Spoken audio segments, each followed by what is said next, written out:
கர்த்தரும் இரட்சகருமாயிருக்கிற ஆண்டவர் இயேசு கிறிஸ்துவின் நாமத்தினாலே யாவருக்கும் அன்பின் வாழ்த்துக்கள்.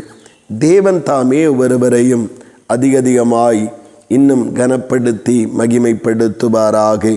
இந்த நாளுக்குரிய தியான வசனம் சங்கீதம் 26 அதனுடைய 8வது வசனம். கர்த்தாவே, உமது ஆலயமாகிய வாசஸ்தலத்தையும் உமது மகிமை தங்கிய ஸ்தானத்தையும் வாஞ்சிக்கிறேன் என்று ஆண்டவராகிய தேவனுடைய மனுஷனாயிருக்கிற தாவீது சொல்லுவதை நாம் இங்கே காண முடிகிறது. காரணம், ஆண்டவராகிய தேவனுடைய ஆலயத்திலே அவரை அந்த ஆலயத்தை தேடி வந்து ஆலயத்திலே வாசம் பண்ணுகிற பரிசுத்த தேவனை மனப்பூர்வமாக தொழுது கொள்ளும் பொழுது, ஆராதிக்கும் பொழுது, சர்வாங்க தகன பலிகளையும் சமாதான பலிகளையும் செலுத்தி கர்த்தரை மகிமைப்படுத்தும் பொழுது, வாழ்வதற்குரிய இடரலுள்ள பலவிதமான தீமை நிறைந்த வாழ்க்கையின் பாதைகளில் இருக்கிறதானே எல்லா தீங்குக்கும் கர்த்தராகிய தேவன் விலக்கி காக்கிறதற்குரிய அந்த ஒரு அடைக்கலமும் பலனும் தேவ சமூகத்திலிருந்து உண்டாகிறது என்பதை அறிந்து கொண்டான். தன்னுடைய வாழ்வில் இருக்கிற தேவைகள், தன்னுடைய வாழ்வில் இருக்கிற குறைகளை தேவ சமூகத்திலிருந்து தான் நான் நிறைவாக திருப்பிக் கொள்ள முடியும் என்று இந்த சங்கீதக்காரன் அறிந்து கொண்டான். ஆண்டவரிடத்திலே, ஆண்டவருடைய சமூகத்திலே போய் ஆராதித்து என்னுடைய விஷயங்களை ஆண்டவருடைய சமூகத்திலே தைரியமாக எடுத்து சொல்லுவதற்குரிய ஒரு பாக்கியமும் எனக்கு தேவ சமூகத்தில் தான் கிடைக்கிறது என்று இப்படிப்பட்ட பல காரியங்களுக்காக அவன் தேவ சமூகத்தை வாஞ்சிக்கிறவனாயிருந்தான்.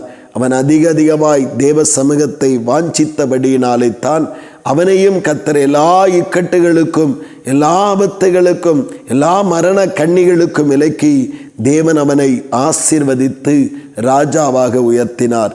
ஆம் பிரியமானவர்களே, யாதொரு தேவ பிள்ளைகள் தேவனுடைய ஆலயத்தையும் அவருடைய மகிமை பொருந்தின ஸ்தானத்தையும் வாஞ்சித்து விடாமல் ஆண்டவருடைய சமூகத்தில் ஓய்வில்லாமல் தேவனை மகிமைப்படுத்தி ஆராதித்து ஆண்டவரை ஸ்தோத்தரித்து துதித்து தங்களை தேவனுக்குள் நிலைநிறுத்தி கொண்டிருக்கிறார்களோ அத்தனை பேரையும் ஆண்டவராகிய தேவன் தாவீதை எல்லா இக்கட்டு நின்றும் விடுவித்து உயர்த்தின கர்த்தர் எல்லா சத்துருக்களுடைய மிரட்டுதல்களுக்கும் பயங்களுக்கும் விலக்கி விடுவித்து உயர்த்தின கர்த்தர் தேவனையும் தேவ சமூகத்தையும் நேசிக்கிற வாஞ்சிக்கிற தேவ பிள்ளைகளுடைய வாழ்க்கையில் அப்படி செய்வார். தாவீதை கேட்டால் என்னுடைய வெற்றிக்கு காரணம் தேவ சமூகம்தான். எவ்வளவோ பிரச்சனைகள் நடுவிலே, வர முடியாத நடுவிலும் நான் தேவ சமூகத்திற்குள் போனேன். அங்கே தேவனோடு என்னுடைய விஷயங்களை சொன்னேன். கர்த்தர் எனக்கு ஜெயந்தந்தார் என்று சொல்லுவார். இன்றைக்கும் நம்முடைய வாழ்வு தேவனோடும் தேவாலயத்தோடும் இணைக்கப்பட்ட வாழ்வை, வாஞ்சை நிறைந்த வாழ்வாய், ஆலயத்திற்கு சென்று தேவனை மகிமைப்படுத்த வேண்டும் என்று ஆவலுள்ளவர்களாய் நம்முடைய வாழ்க்கை அமைத்து கொள்ளுவோம். அந்த தேவ சமூகத்தை எவ்வளவு அதிகமாய் நேசிக்கிறோமோ, தேவாலயத்தை எவ்வளவாய் நேசித்து வருகிறோமோ, அதற்கேற்றபடியான விடுதலையையும் நன்மைகளை அனுபவிக்க கர்த்தர் உதவி செய்வாராக. ஆமேன், ஆமேன். செபிப்போம். அன்பின் பரலோக பிதாவே, நல்ல இந்த காலை நேரத்திற்காக உமக்கு ஸ்தோத்திரம் தகப்பனே. உம்முடைய அளவில்லாத கிருபைகளும் அளவில்லாத ஆசீர்வாதங்களும் கர்த்தருடைய நாமத்தினாலே பெருக செய்வீராக.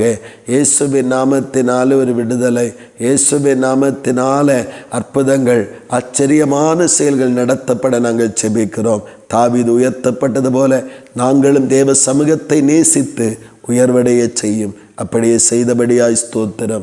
இயேசு கிறிஸ்துவின் மூலம் செபிக்கிறோம் ஜீவனுள்ள நல்ல பிதாவே. ஆமேன், ஆமேன்.